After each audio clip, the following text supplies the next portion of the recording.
I know what it was. So 1, 2, 3. What's going on, people? We're back again. One step away from season 4, episode 3. T, are you alright? What's going on? Talk to us. What about Daisy? You okay? Talk to us, man. Leave me out, fam. Anyway, sorry about that, people. So yes, we're back here. Just a short one. We're going to do one short and sweet. I'm going to jump straight into it. Actually, before we jump straight into it, don't forget, I Am a Black Man. It's been out for a while now, so if you haven't got it, get it. Like, no excuses. And if you have got it, please leave us a review on Amazon. That helps us.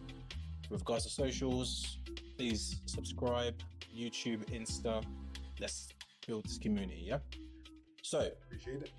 episode 3, we mentioned it in Trinidad that we were going to speak about this, and it was about having a voice. Yeah, man.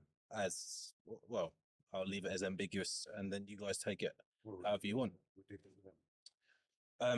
My first question would be, when do you, man, feel like you found your voice? At what age? What stage? And yeah, I've got a question after that. Yeah, man. Funny enough, I was thinking about this the other day. So I was listening to something on YouTube, and they were talking about men. When do men actually become men? Mm-hmm. So that's when we find our voice, right? I reckon mine was late 20s, if I'm being honest. After the birth of my daughter, I think that's when it clicked in. As to point of, I'm not just living. Now the responsibility is there. Now there's certain things certain decisions I've got to make, I've got to stand by, and willing to be the bad guy, so to speak, in certain aspects in terms of even family members and stuff. So yeah, I'll say late 20s. What age, specifically, if you can remember? 27. That was for me, that anyway. That clicked in. And I was like, right, okay, let's do this. But that's when you felt you became a man. Is that simultaneous with you feeling that you have a voice? No, that's when I thought I had a voice. Right. Right?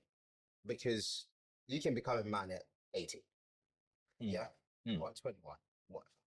But when you truly realize that, hold on, maybe it's a reminder that you are the man. Get your voice. You see what I'm saying? Mm-hmm. So there's a difference there. You can become a man and still not have your voice. And then you get to a point where you're like, you need your voice now. And then I think there's just a level that you go up when that happens. Okay. I'll come back to you on that one in a second. You ain't got it yet. Yeah, it's part of my. I guess that's part of where I'm going to lead that conversation. Anyway, in answering, I definitely know I have my voice, but in terms of when I found it, I would say I found my voice after being stepped on for too long. And that was like I've always had my voice. Amongst you lot, I always felt like I had my voice in it. Amongst my family, my immediate family especially, I definitely knew I had my voice. Not as much actually. I probably found my voice more of them later down the line as well. But in terms of my corporate voice, in terms of my professional voice, in terms of my ability to stand and not accept things. If it's unacceptable, it's unacceptable, man. And I tell people that's not acceptable. I'm not accepting that here. Whereas before I felt I had to take it. Take the negative verbiage that was put on me.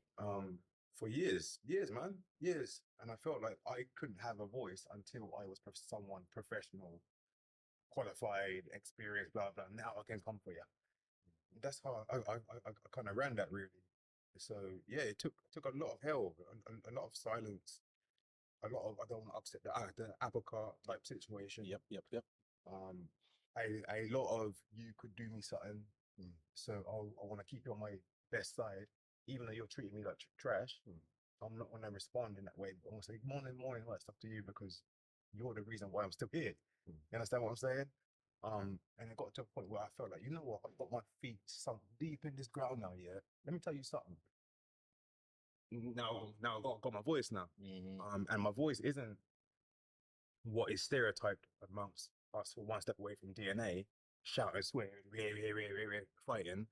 No, my voice is expressed in emails, it's expressed in formal meetings that are minuted, it's expressed by union representatives, it's expressed by solicitors. Because I will fight you on that level now. You expect me to fight you and have a voice that's going to be to my deficit.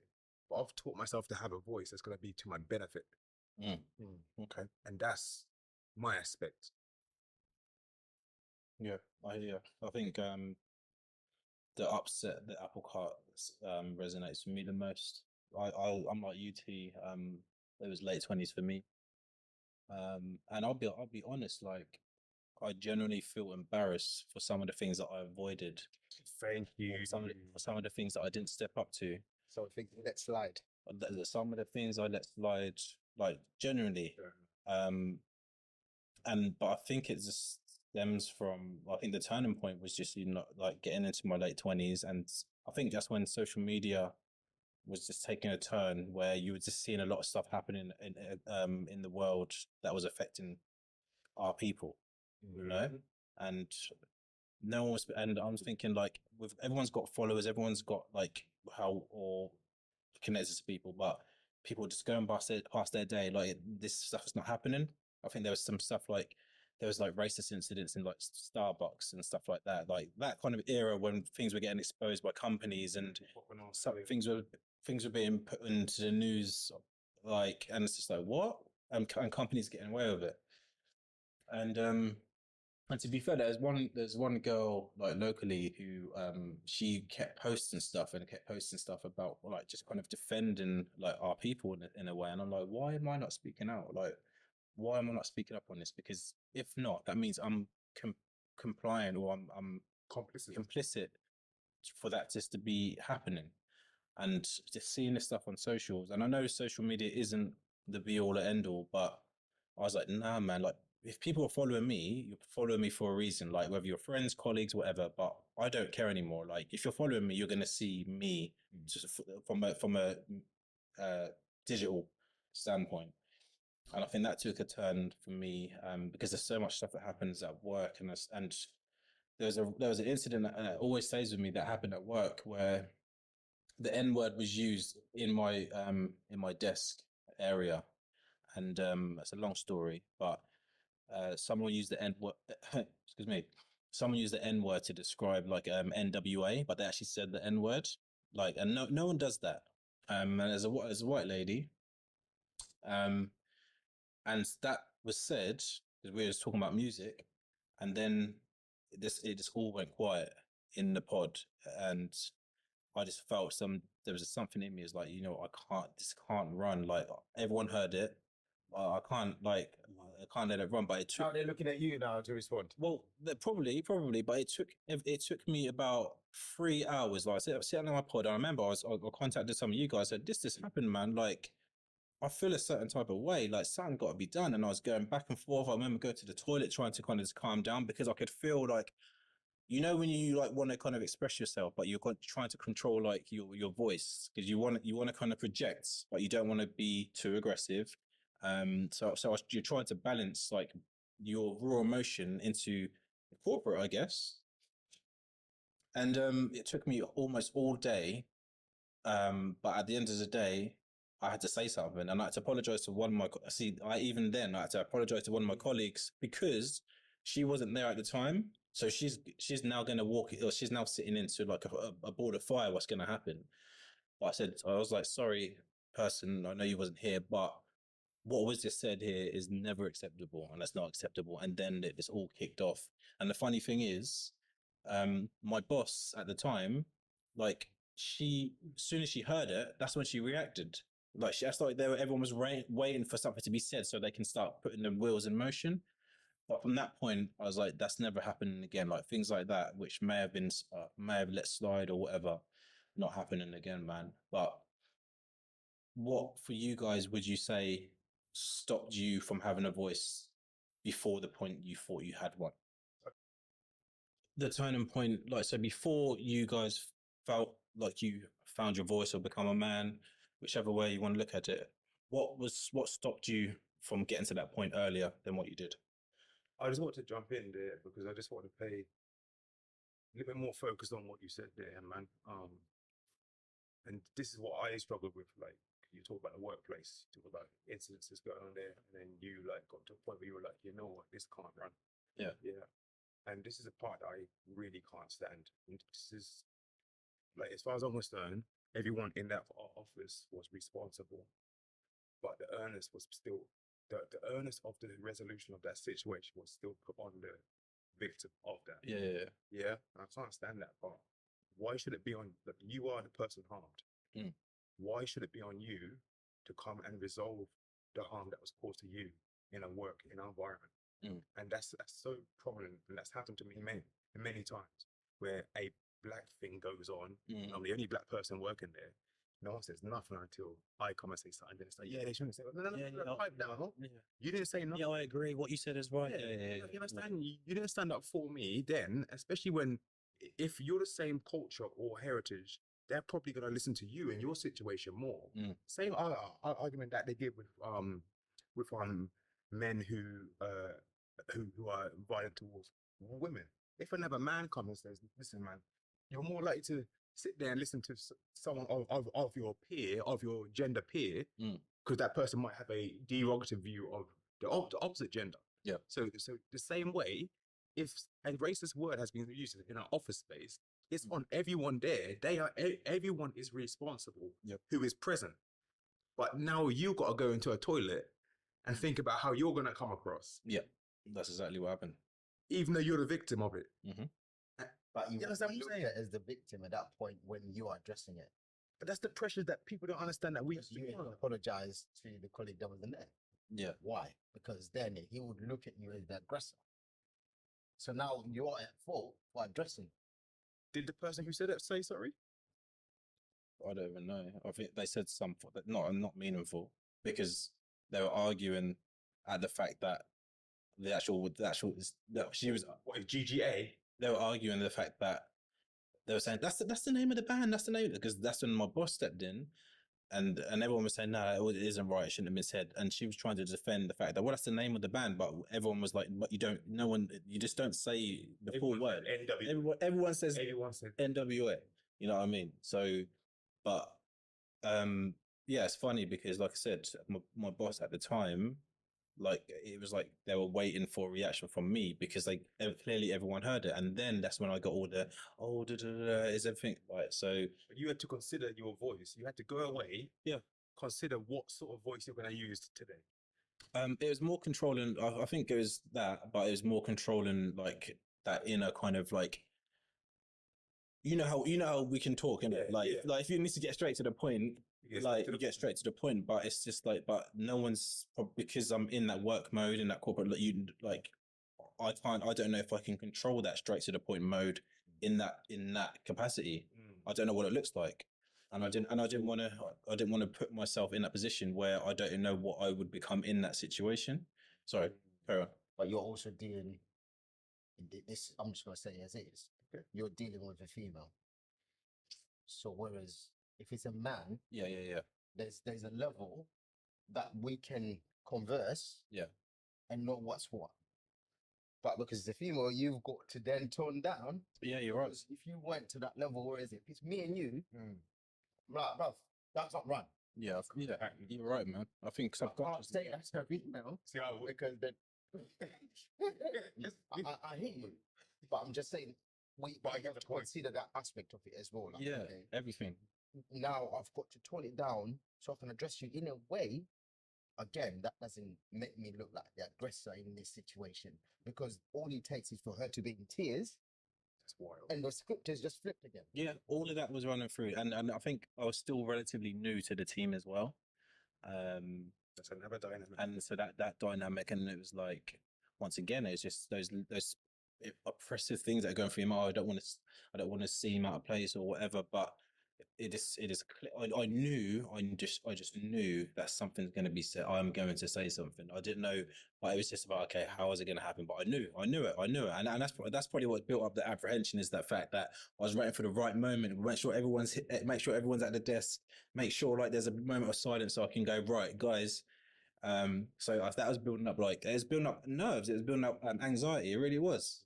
But I knew, like, if I'm gonna get whether you like me or not, if you're gonna respect me in the workplace, especially like I'm new into this team, and like I have to let all of you guys know that heard it, and whatever, that can't run.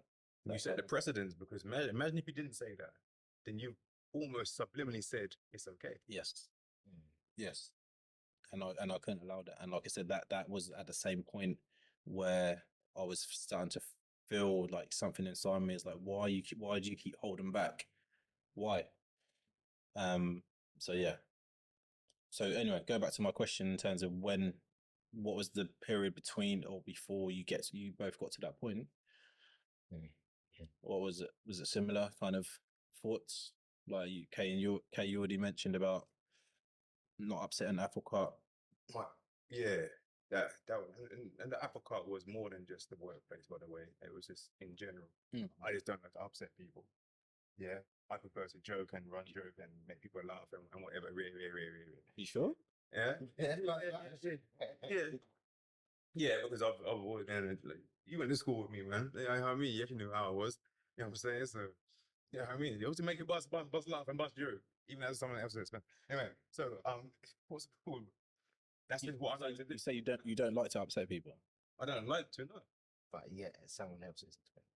No, I didn't say that either. I don't know what you're talking about, man. I did go to school with you. I'm just going through certain memories. Yeah.